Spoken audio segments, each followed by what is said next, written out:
Hello students, जैसा कि आप सभी लोगों का एसएससी एमटीएस का एग्ज़ाम 2 मई से शुरू होने वाला है, तो उससे संबंधित यहाँ पर जीके जीएस के हम बहुत ही इंपॉर्टेंट क्वेश्चंस करवाने वाले हैं जो कि आपके एग्ज़ाम्स के लिए एक्सपेक्टेड होने वाले हैं। तो चलिए शुरू करते हैं।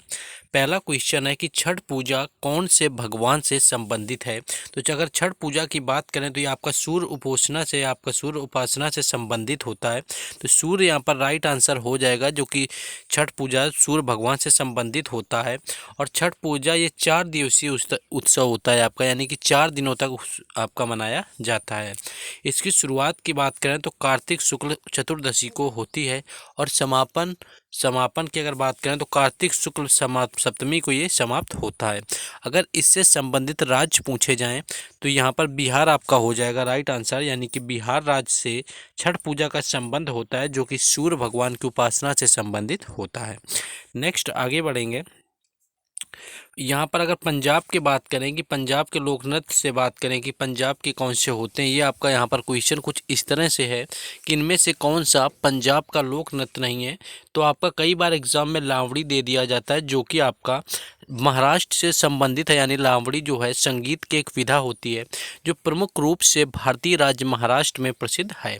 और वहीं अगर पंजाब के अन्य नृत्यों की बात करें तो भांगड़ा, झूमर, जूली, डंकारा, धूमर, ये सारे जो आपके यहाँ पर पुरुष लोक नृत्य होते हैं पंजाब के। तो ये जो भांगड़ा, झूमर, कभी ये भी पूछा जा सकता है कि ये पुरुष नृत्य हैं या महिला, तो ये सारे पंजाब के हैं और पुरुषों से संबंधित हैं। जबकि सामी, गिद्धा, जागो और किकली की बात करें तो ये महिलाओं से संबंधित पंजाब राज्य के नृत्य हैं। तो यहाँ पर गिद्धा बहुत आपका महत्वपूर्ण है, जो कि महिलाओं से संबंधित है और यहाँ पर पंजाब राज्य से संबंधित है। नेक्स्ट क्वेश्चन है, जम्मू कश्मीर का दूसरा उपराज्यपाल कौन बना है। तो ये मनोज सिन्हा बने थे यहाँ पर दूसरे उपराज्यपाल, जो कि 7 अगस्त 2020 से बनाए गए थे। नेक्स्ट क्वेश्चन देखेंगे, लेकिन उससे पहले एसएससी एमटीएस, जैसा कि आपको बताना है कुछ एसएससी एमटीएस के बारे में, कि जो आपका एसएससी एमटीएस का एग्ज़ाम है वो पूर्णतया इंग्लिश और जीके जीएस पर आधारित है। यानी कि दो जो क्वालिफाइंग आपके हैं जिनसे आपकी मेरिट बननी, जिससे आपकी जॉब लगनी है, वो यहाँ पर सिर्फ 2 सब्जेक्ट हैं, जीके जीएस और इंग्लिश।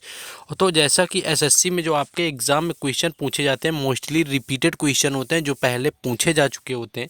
तो जो भी आपके पिछले 6 महीने में एग्ज़ाम हुए एसएससी के, चाहे वो जीडी का हो, एसएससी सीएचएसएल का हो, सीजीएल का प्री हो, या फिर मेंस हो, या फिर आपका सीआरपीएफ का भी एग्ज़ाम हुआ हो, तो जितने भी आपके हुए हैं एग्ज़ाम, उन सभी एग्ज़ामों की पीडीएफ यहाँ पर तैयार कर दी गई है, जिनका आपका एक्स्ट्रा फैक्ट के साथ में क्वेश्चन लगे हुए हैं, जिनसे कि आपके क्वेश्चन मिलने के चांसेस बहुत बढ़ जाते हैं, जो कि आपके 100% 5 से 10 क्वेश्चन एसएससी एमटीएस एग्जाम में मिल रहे हैं, जिसका शुल्क जो है आपका मात्र 20 रुपये रखा गया प्रति एग्जाम के हिसाब से। यानी आप जिस एग्जाम के लेना चाहते हैं उस एग्जाम का शुल्क यहाँ पर 20 रुपये रखा गया। तो जिन स्टूडेंट्स की तैयारी को और भी बेहतर बनाना चाहते हैं वो इस व्हाट्सएप नंबर पर कांटेक्ट करके ये परचेज कर सकते हैं। चलिए अपने क्वेश्चन में वापस चलते हैं। नेक्स्ट क्वेश्चन है कि जो नागालैंड की पहली महिला जो राज्यसभा के सदस्य बनी हुई हैं वो कौन सी हैं। तो एस फांगनोन कोन्याक जो हैं यहाँ पर राइट आंसर हो जाएगा। यानी एस फांगनोन कोन्याक नागालैंड की पहली महिला हैं जो कि राज्यसभा की सदस्य बनी हुई हैं और ये बीजेपी यानी कि भारतीय जनता पार्टी से संबंधित हैं। नागालैंड से भाजपा उम्मीदवार एस फांगनेन कोन्याक नागालैंड से सांसद बनने वाली यहाँ पर दूसरी महिला हुई हैं। जबकि जो पहली थी इससे पहले तो वो रानो एम सैजा थी, जो कि 1977 के आम चुनावों में लोकसभा सदस्य बनी हुई थी। तो ये दूसरी महिलाएं जो आपके नागालैंड से राज्य से आती हैं, लेकिन पहली जो थी वो लोकसभा सदस्य 1977 में बनी हुई थी, जो कि रानो एम सैजा थी।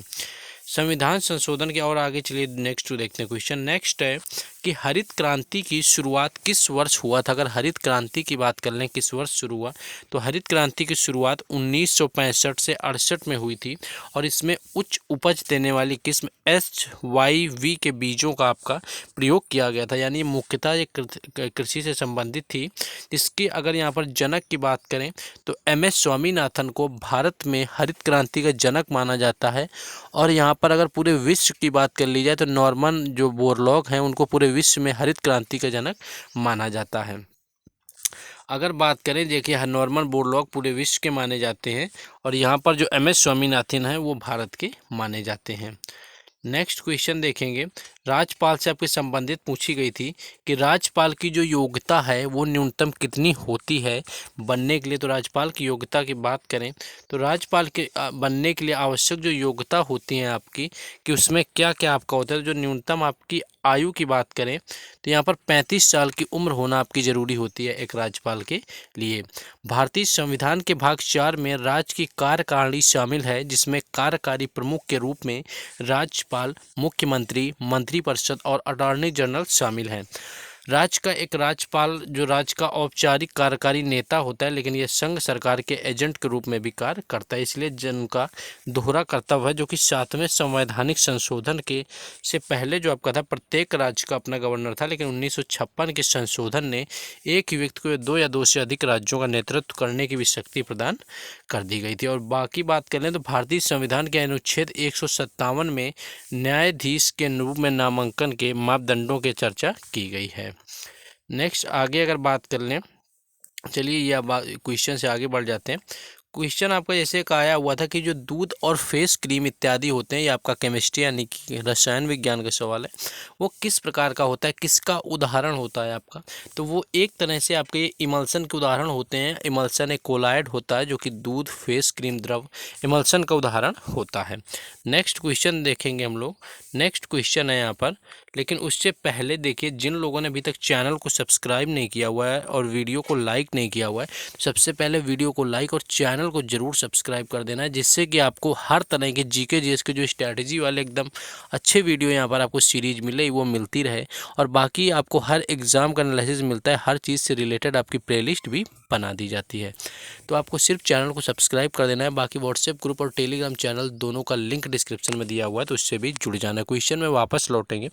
क्वेश्चन है कि द्वितीय गोलमेज सम्मेलन कब हुआ था। अगर द्वितीय गोलमेज सम्मेलन की बात करें तो यह सम्मेलन 7 सितंबर 1931 को हुआ था, जिसमें कि कांग्रेस ने भाग लिया हुआ था और 1 दिसंबर 1931 को समाप्त हुआ था।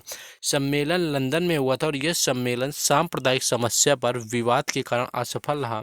लंदन से वापस आकर महात्मा गांधी ने पुनः सविनय अवज्ञा आंदोलन यहाँ पर प्रारंभ कर दिया था। नेक्स्ट आपकी बात करें कि पृथ्वी की ऊपरी परत कौन सी होती है, यानी सबसे ऊपरी सतह क्या होती है। तो क्रस्ट पृथ्वी की पहली परत है, मेंटल क्रस्ट के नीचे स्थित है, जबकि कोर जो होती है पृथ्वी की बाहरी परत होती है, जहाँ पर मानव जीवन मौजूद है। लिथोस्फीयर क्रस्ट और ऊपरी मेंटल से बना होता है और पृथ्वी की परत लगातार एक दूसरे के संपर्क में रहती है। और क्रस्ट और मेंटल का ऊपरी भाग एक एकल भूगर्भिक इकाई का हिस्सा भी कहा जाता है, जिसे कि लिथोस्फीयर आपका कहा जाता है। नेक्स्ट क्वेश्चन देखेंगे। नेक्स्ट है आपका कि 1970-80 के हरित क्रांति के मुख्य उद्देश्य क्या थे। तो इसका जो मुख्य मूल उद्देश्य था केवल इतना था कि कृषि उत्पादकता में आपकी दोगुना वृद्धि करना रखा गया था। 1970-80 के दौरान जो हरित क्रांति का जनक था, जिसका आपका पूर्णतः सबसे पहले कहाँ पर शुरू हुई, अगर इसी की बात करेंगे तो यह भारत के पंजाब राज्य में शुरू की गई थी। नेक्स्ट क्वेश्चन है कि 2011 की जनगणना के अनुसार सबसे कम लिंगानुपात किस राज्य का है। तो हरियाणा यहाँ पर राइट आंसर हो जाएगा, जो कि सबसे कम लिंगानुपात वाला राज्य रहा हुआ है। भारत में लिंगानुपात का उपयोग प्रति 1000 पुरुषों पर महिलाओं की संख्या का वर्णन करने के लिए किया जाता है। तो सबसे कम हरियाणा का था और वहीं सबसे ज़्यादा की बात करें तो वह आपका होता है केरल का, जहाँ पर सबसे अधिक लिंगानुपात पाया जाता है। तो यहाँ पर ज़्यादा भी पूछ ले तो आपको याद रखना है। नेक्स्ट आगे हम लोग देखेंगे। देखिए सबसे ज़्यादा आपका केरल का था, जो कि 1084 था, यानी 1084 महिलाएं थीं 1000 पुरुषों पर। पुडुचेरी उसके बाद था, उसके बाद तमिलनाडु था। आपको 3-4 याद रखने। और सबसे कम की बात करी गई थी तो वो यहाँ पर आपका केरल था। बाकी यहाँ पर आपका दमन और दीव भी आ जाता है, जो कि यहाँ पर काफ़ी नीचे आता है आपको केंद्र शासित प्रदेश में। नेक्स्ट क्वेश्चन है कि 999 ईस्वी से कंदरिया महादेव मंदिर का निर्माण किसने करवाया था। तो जैसा कि पता है कि कंदरिया महादेव मंदिर जो है वो खजुराहो मध्य प्रदेश में स्थित है। और इसकी अगर बात करें, इसका निर्माण काल सन 999 ईस्वी में हुआ था, जो कि राजा धंगदेव चंदेल ने करवाया था, यानी कि चंदेलों ने करवाया था। अगर राजा का नाम दिया जाए तो धंगदेव हो जाएगा, लेकिन हो सकता है आपको सिर्फ इतना दिया हो कि चंदेल शासकों ने करवाया था। तो राजा धंगदेव ने करवाया था, जो कि आपके चंदेल वंश से संबंधित रहे थे। नेक्स्ट बात करें कि आपके टेनिस खिलाड़ी से संबंधित था कि इनमें से कौन सी टेनिस खिलाड़ी हैं, तो मनिका बत्रा आपका कई बार एग्जाम में एसएससी के पूछा गया कि किस खेल से संबंधित खिलाड़ी हैं, तो ये टेनिस से संबंधित आपकी खिलाड़ी हैं।